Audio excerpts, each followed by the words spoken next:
Hello everyone, good morning आणि welcome back to our new vlog. So आज आम्ही चाललो एका ठिकाणी जिथे शॉपिंगची फुल मजा येणार आहे. So stay tune for the video. जेव्हा लांबचा प्रवास असतो त्यावेळेस असं वातावरण आणि मस्त असे गाणे, खूप मजा येते, खूप एन्जॉय केलं.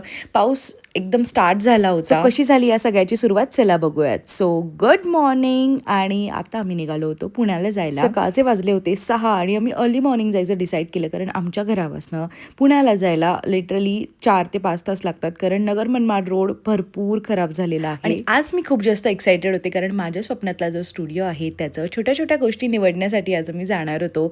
माहीत नाही काय काय सिलेक्ट होतंय किंवा काय काय मिळतंय, काय काय अंडर द बजेट आहे. सो या सगळ्या गोष्टी याच व्लॉगमध्ये आपल्याला बघायला मिळणार आहेत. सो पहिला स्टॉप होता आमचा सरदवाडीची मिसळ, जी की माझी लहानपणापासून फेवरेट मिसळ आहे. सो आम्ही सगळ्यांनी मस्त असं स्टॉप घेऊन सरदवाडीची मिसळ एन्जॉय केली. आणि हे दोघे पण अजिबात कॅमेरा कम्फर्टेबल नाही आहेत, त्यामुळे यांना स्किप करून मी माझा व्लॉग शूट करायला चालू केलं. आणि मग आली आपली मस्त अशी मिसळ. सरदवाडीची मिसळ कोणी कोणी खाल्ली आहे मला नक्की कॉमेंट्समध्ये सांगा, आणि खरंच चांगली टेस्ट आहे. त्यानंतर मग आता बऱ्याच जणांना वाटेल की ब्लॉगमध्ये श्रियान दिसत नाही आहे, तर श्रियानला आम्ही घरीच ठेवून आलो होतो, कारण जेव्हाही शॉपिंग किंवा काही गडबडीचे कामं असतात त्यावेळेस त्यालाही आम्हाला वेळ देणं व्यवस्थित होत नाही, आणि तो घरी जास्त कम्फर्टेबल राहतो. त्यामुळे आई पप्पांकडे त्याला सोडून आलो होतो, आणि मग मस्त ब्रेकफास्ट एन्जॉय केला. आणि मग आम्ही निघालो पुण्याच्या दिशेने. ॲक्च्युली आम्ही चाललो होतो, सगळ्यात पहिला आमचा स्टॉप होता फिनिक्समध्ये, आणि आम्ही गेलो होतो आयकियामध्ये, कारण ऑनलाईन आणि ऑफलाईन शॉपिंगमध्ये खूप जास्त फरक आहे. Hi guys, we are at IKEA, आणि आता बघणार आहोत आम्ही आपल्या स्टुडिओसाठी काय काय मिळतं आहे. So very excited for the first time मी घेते काहीतरी. सो बघूयात काय. So we are at IKEA, आणि आता आपण बघूयात आपल्या स्टुडिओसाठी आपल्याला इथे काय काय मिळतं आहे. आणि खूप सगळ्या गोष्टी घ्यायच्या आहेत, खूप सगळं डोक्यात ठेवून आली आहे, बट जे ॲक्च्युली गरज आहे तेच घ्यायचं आहे. सो बघूयात आता मी काय काय खरेदी करते आपल्या स्टुडिओसाठी.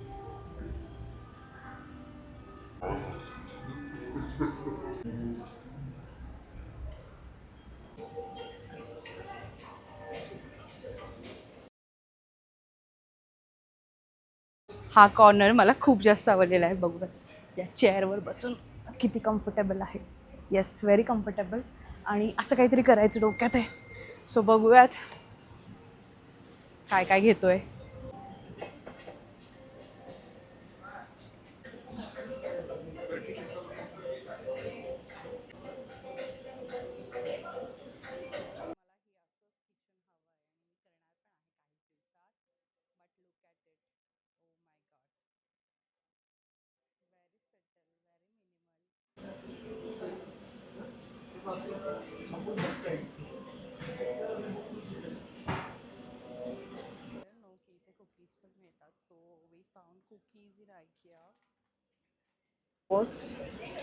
We got this suji pasta.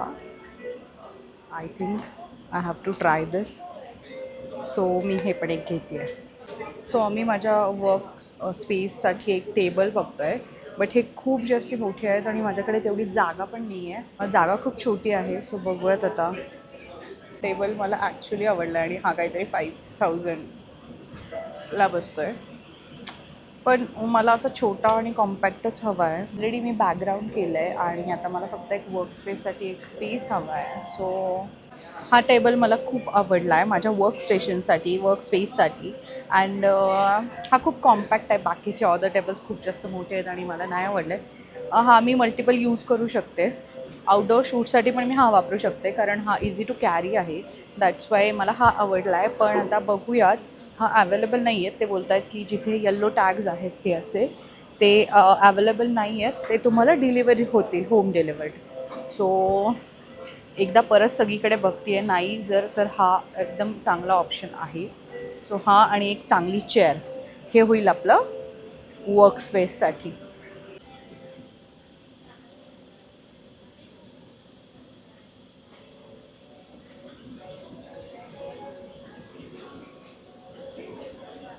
हा आहे बेड सेक्शन, आणि एवढं कम्फर्टेबल बेड्स आहेत ना, असं वाटतं की हे सगळे घरी घेऊन जावे. पण ॲज युजल आलो आहे ज्या कामासाठी, ते काम आधी पूर्ण करायचं आहे. स्टुडिओसाठी आम्हाला फक्त आणि फक्त वर्क टेबलच मिळाला आहे, बाकी अजून काहीच नाही वाटत आहे. बघूयात आता पुढे काय मिळतं आहे. सो सो हे कम्प्लीट बेडरूम तुमचं आहे आणि हे पूर्ण बजेट आय थिंक अंडर 57,000मध्ये होतं आहे. सो जर 57,000 तुमचं बजेट असेल, तुम्ही ही सेम बेडरूम क्रिएट करू शकता. Very amazing. काय की आपल्याला एक रूमची आयडियासुद्धा येते. सो कसं ठेवायचं काय याचं सगळं एक डिटेल हे पण कळतं आपल्याला याने. सो बेटर आहे हे ऑप्शन्स. आणि जर तुमच्याकडे हे कमी असेल, टाईम कमी असेल किंवा हे तुम्हाला हे डिरेक्टली हे तुम्ही असं असेंबल करू शकता. सो हे एक चांगलं ऑप्शन आहे IKEAबद्दल. हा जो ड्रॉवर्सवाला टेबल आहे हा मला खूप आवडला आहे आणि एकदम वेल ऑर्गनाइज. इथे तुम्ही सगळं सामान ठेवू शकता. यासोबत 4 कॅबिनेट्स जे आहेत ते ड्रॉवर्स येत आहेत आणि इथे तुम्ही बघू शकता पूर्ण एकदम व्यवस्थित नीटली ऑर्गनाईज आपण करू शकतो आहे. ऑर्गनाईज करून ठेवायचं आहे. तर हे एकदम गुड ऑप्शन आहे. हा आय थिंक 12,990 म्हणजे 13,000पर्यंत. हा हे खूप मोठे मोठे बिर्याणी पॉट आहेत. ही सिलिकॉन मॅट घेऊ शकते मी. मोस्ट ऑफ द गोष्टी काही महाग आहेत, काही ऑनलाईन स्वस्त आहेत. लाईक सेम गोष्टी ॲमेझॉनवर वगैरे स्वस्त आहेत. सो कळत नाही आहे, पण ओव्हरऑल खूप चांगलं आहे. हे जे आहे ती ह्याची क्वालिटी खरंच चांगली आहे.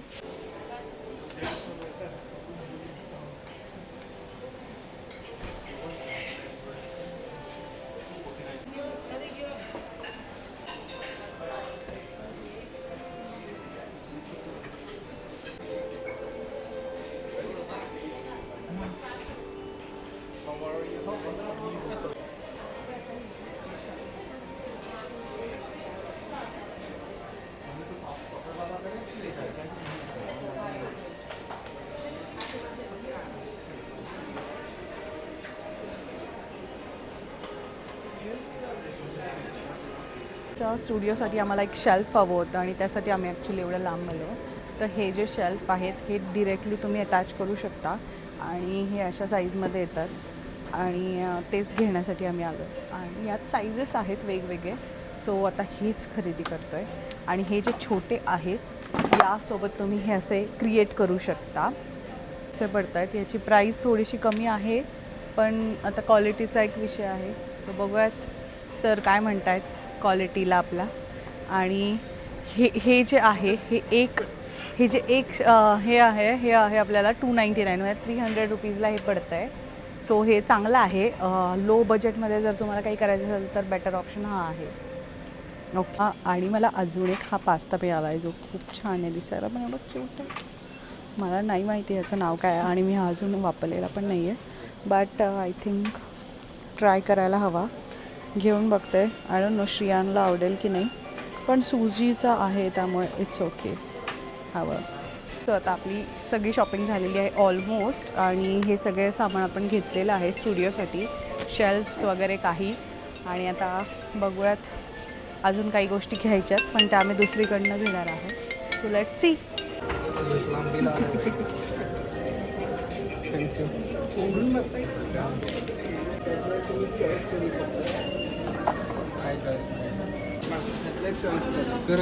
करा चला तुम्ही करा. Centre okay. हे बहुत बड़ा स्कॅम आहे यार. हे मिळालं नाही आम्हाला. हे सगळं ह्याच्यात एकच दिलंय. There is so many food options आणि तुम्ही इकडनं घेऊ शकता.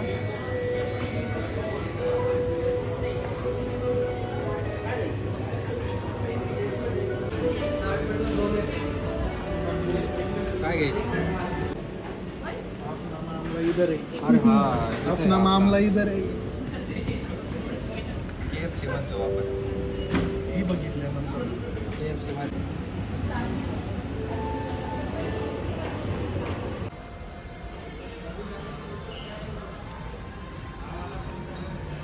आणि आता तिकडची शॉपिंग करून आम्ही आलो होतो होम सेंटरमध्ये, जिथे मला खूप अमेझिंग क्रॉकरीज मिळाल्या आणि थोड्याशा चांगल्या क्वालिटीच्या पण होत्या. सो मी तिकडनं घेतलं. कलर कॉम्बिनेशन्स चांगले होते. आणि या 2 पिलोसुद्धा आम्ही घेतल्या. त्यानंतर आम्ही फूड ब्रेक घेतला, ज्यामध्ये मी मस्त असा फ्राईड राईस घेतला आणि या लोकांनी मस्त KFC एन्जॉय केला. 5 आवर्स आमचे आयकियामध्ये गेले आणि आता 3 वाजलेत आणि आम्ही फूड ब्रेक घेतला. खूप भूक लागली होती. त्यानंतर आम्हाला थोडी श्रियांची शॉपिंग करायची होती, सो आम्ही आलो होतो वेस्ट साईडमध्ये. श्रियान आणि पारसची दोघांची शॉपिंग इकडे झाली. मी बसली होती वेट करत कारण मला असं काहीच नाही मिळालं चांगलं की जे मला घ्यावंसं वाटतंय. आणि त्यानंतर आम्ही गेलो US पोलोमध्ये, जिथे मला श्रियांचे शर्ट कलेक्शन खूप आवडतात. मी दरवेळेस ट्राय करते की इकडनंच घ्यावं. त्यांचं कलेक्शनसुद्धा खूप सुंदर असतं, कलर कॉम्बिनेशनसुद्धा चांगलं असतं आणि फॅब्रिकसुद्धा चांगले असतात. सो शर्ट्स जर तुम्ही बघत असाल तर डेफिनेटली US पोलो एकदा ट्राय करा. त्यानंतर हे मुलांचे फेस सगळे टायर्ड झाले होते कारण दिवसभर शॉपिंग चालली होती. आणि मग लास्टला येताना श्रियांसाठी काहीतरी टॉय घ्यायचं होतं, सो आम्ही तिकडेच गेलो आणि ते चेक केलं. आणि मग नगरमध्ये पोहोचलो रात्री 10:30 वाजता. आणि मग आम्ही मस्त असं संदीप एन्जॉय करायचं डिसाईड केलं. खूप भूक लागली होती. सकाळी मी तर फक्त फ्राईड राईसवरच होते आणि काही कुकीज वगैरे खाल्ले होते आणि मग मस्त अशी मटन हंडी घेतली आणि असा संपला आमचा दिवस. डिटेल आयकियामध्ये मी काय काय शॉपिंग केलं याचा व्हिडिओ मी नेक्स्ट व्हिडिओमध्ये दाखवणार आहे.